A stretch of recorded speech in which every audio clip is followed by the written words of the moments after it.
നിങ്ങളുടെ വിഷമത്തിനിടയ്ക്ക് ഞാനും കൂടെ വന്ന് സങ്കടം കൂട്ടണ്ടെന്ന് കരുതി അങ്ങോട്ട് വരാതിരുന്നത്. ഞാൻ പറഞ്ഞിരുന്നല്ലോ. എനിക്കറിയാം, കാര്യങ്ങളെല്ലാം അങ്ങോട്ടും ഇങ്ങോട്ടും അറിയുന്നുണ്ടല്ലോ. ഒറ്റ ദിവസം കൊണ്ട് എല്ലാവരുടെ ജീവിതം മാറി മറിഞ്ഞ് ഫേസ് ചെയ്യണം രജനി. തോറ്റുകൊടുക്കരുത്, ടെൻഷൻ ആവുകയും ചെയ്യരുത്. സോഷ്യൽ മീഡിയയിൽ വന്ന വാർത്തകൾ കണ്ട് നിരാശരാവുകയും ചെയ്യരുത്. സത്യം തെളിയുമ്പോൾ ഇന്ന് കല്ലെറിഞ്ഞവർക്ക് തിരിച്ചറിവുണ്ടാവും, പശ്ചാത്തപിക്കും. അതെ, അങ്ങനെ തന്നെയാ. അവിടെ വന്ന് രജനി ആശ്വസിപ്പിക്കണമെന്നുണ്ട്. ഈ വീട്ടിലേക്ക് കൂട്ടിക്കൊണ്ടുവന്നാൽ എന്താന്ന് വരെ ആലോചിച്ചതാ.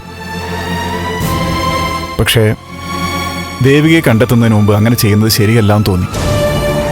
ചില ദിവസം വല്ലാതങ്ങ് പേടി തോന്നും ഗിരി. ഓരോരോ ചിന്തകൾ കടന്നു വരും. ഇടയ്ക്ക് വീട്ടിൽ കണ്ട രൂപത്തേക്ക് ഓർത്ത് ഭയം തോന്നും. ഏയ്, അങ്ങനെയൊന്നും ചിന്തിക്കണ്ട.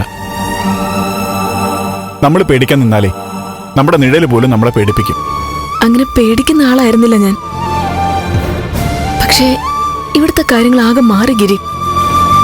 ഞാനൊരു കാര്യം ചോദിക്കട്ടെ? തെറ്റിദ്ധരിക്കരുത്. എന്താ ഗിരി? നിന്റെ കാര്യങ്ങൾക്ക് വേണ്ടി ഞാൻ കുറച്ച് സാമ്പത്തികം തന്നോട്ടെ? ഏയ്, എന്താ ഇത്? എനിക്കെന്തിനാ കാശ്? അതൊന്നും വേണ്ട. വീട്ടിലെ കാര്യങ്ങളൊക്കെ എങ്ങനെ? അതൊന്നും കുഴപ്പമില്ല. കുഴപ്പമുണ്ട് രജനി. രജനി എന്റെ ഭാര്യയാവാൻ പോകുന്നത് കൊണ്ടും ആ വീട്ടിലെ കാര്യങ്ങൾ നിങ്ങൾ എല്ലാവരും അറിഞ്ഞിരിക്കണമെന്നുള്ളത് കൊണ്ടാണ് ഞാൻ ഈ പറയുന്നത്. കടുത്ത സാമ്പത്തിക പ്രശ്നത്തിന്റെ നടുവിലാണ് നിങ്ങളിപ്പോ. അതുകൊണ്ട് എന്തെങ്കിലും ആവശ്യമുണ്ടെങ്കിൽ പറഞ്ഞേക്കണം. എനിക്ക് പറ്റുന്നത് ഞാൻ ചെയ്യാം. എനിക്കൊന്നും മനസ്സിലാവുന്നില്ല. എന്താ ഗിരി പറയുന്നത്? രജനി, ഭാരം മുഴുവൻ ഒരാൾ ചുമക്കുന്നത് കൊണ്ടാണ് നിങ്ങളിതൊന്നും അറിയാത്തത്. വൈകാതെ വലിയ ബുദ്ധിമുട്ടിലേക്ക് ചന്ദ്രോത്തുള്ളവർ പോയേക്കുമെന്ന് എനിക്ക് തോന്നുന്നത്.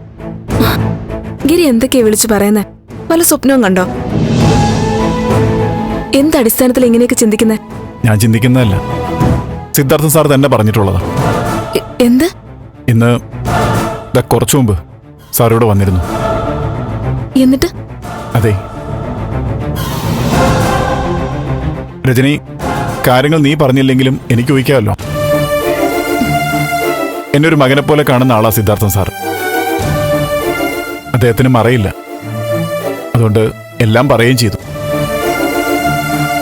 ആ ബലരാമൻ സാർ വലിഞ്ഞു മുറുക്കിയിരിക്കുക ചന്ദ്രോത്തിനെ. ഒന്നും ആരെ അറിയിക്കണ്ടെന്നാ നിന്റെ അച്ഛൻ പറഞ്ഞത്. പക്ഷേ നിങ്ങളിത് അറിയണമെന്ന് തന്നെ എനിക്ക് തോന്നി. ബുദ്ധിമുട്ടും തകർച്ചയൊന്നും നിങ്ങളറിയിക്കാതെ അദ്ദേഹത്തിന് എത്ര നാളിങ്ങനെ മുന്നോട്ട് കൊണ്ടുപോകാൻ പറ്റും?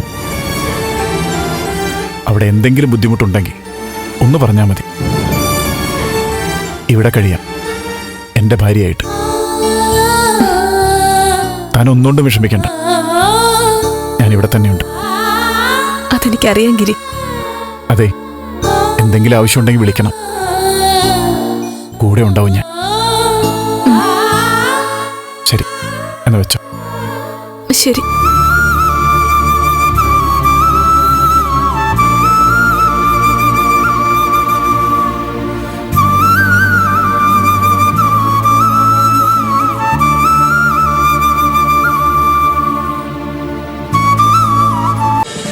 ഫ്ലവേഴ്സ് ഒരുക്കുന്ന കാഴ്ച വസന്തം യൂട്യൂബിൽ പ്രേക്ഷകർക്ക് ലൈവായി കാണാം. ഫ്ലവേഴ്സ് കോമഡിയിൽ ജോയിൻ ചെയ്യൂ, ആസ്വദിക്കൂ.